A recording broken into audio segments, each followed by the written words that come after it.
Dr. Maples, and welcome to my video log on the journey to release weight. And so today I just wanted to share a little bit with you in regards to what I was speaking about yesterday as it relates to needing to tend to the soul, especially in regards to making any major shift in your life.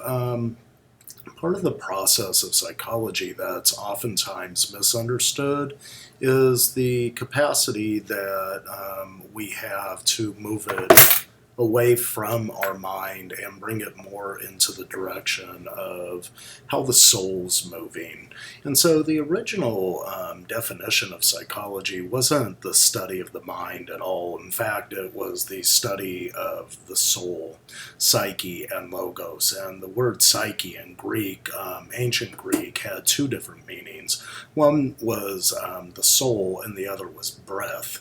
And so really both breath and the idea of soul brings us to this ideal of how we move in unison with the environment and how the environment moves in unison with us.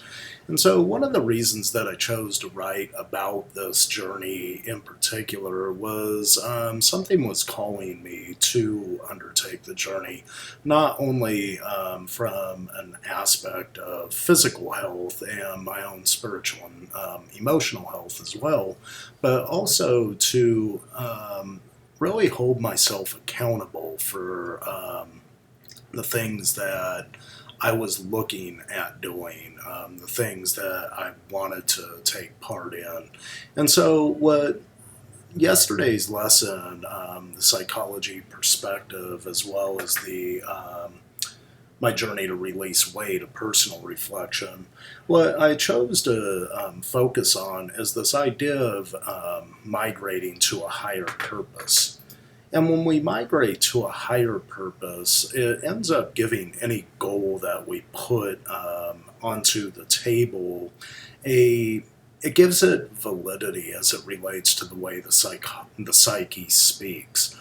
Our soul wants to make deals, and a lot of times I spoke in past posts about this idea of an angel and a demon sitting on the shoulder, and one pulling you back to the ways you were while the other's pushing you forward into where you want to be. And so the psyche's always in a constant state of negotiation, and it's important to negotiate with it. And so when we take a look at making any form of a lifestyle change, we really have to give it a higher purpose. And I'm not talking, like in the case of weight loss, a number. Like if you wanted to lose 20 pounds or 100 pounds, that's assigning a number to it. And while that's important, it's not going to be a driving factor. The number is a secondary product to the actual purpose that is there. A number is not going to push you through the hard times, especially when it gets down to hitting plateaus or whatnot along your journey. Remember, this is a journey, and to give it a higher purpose, it has to be something that drives the heart, that talks to the soul.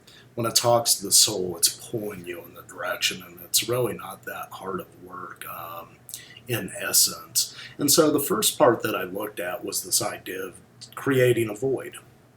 When we empty ourselves, and I've often talked about the weight of waiting, and there is a specific weight in waiting, and we begin to toil with it psychologically as a means to prepare ourselves for the journey ahead.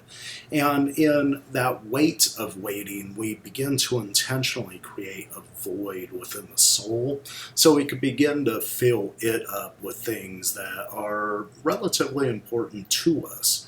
And so in the journey of weight loss, which I'm talking about here, the higher purpose that I found was really to live by the words that I speak, to let my walking be in unison with my talking, and to write this journey to allow myself a sense of accountability as it relates to not only others, but also to my higher purpose, which is to inspire people. And so the void, you need to create that. What's this aspect that's missing? And once the aspect that's missing gets consolidated, we could begin to fill it with what we want. And so the idea of releasing weight within itself is a voided construct. It begins to void out and hollow out aspects of ourselves. From there, we can begin to fill it with the joy, the health, the wealth, the happiness that we wish to attain in life. And so, part of this is really to always have one eye focused on the future while one eye's on the present. And you begin to move in unison with this each step of the way. Your future dream, your future goal is always sitting out there, but each present moment keeps getting you closer and closer and closer to the journey until it eventually moves on. And so the second part that I really looked at was the idea of finding that higher purpose. And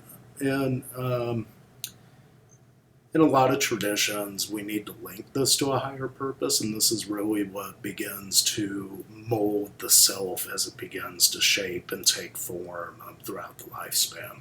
And so I welcome any questions or comments, and if you want me to address anything in one of these psychological perspectives, I'd be very happy to. Until next time, I hope you advance confidently in the direction of your dreams. Bye.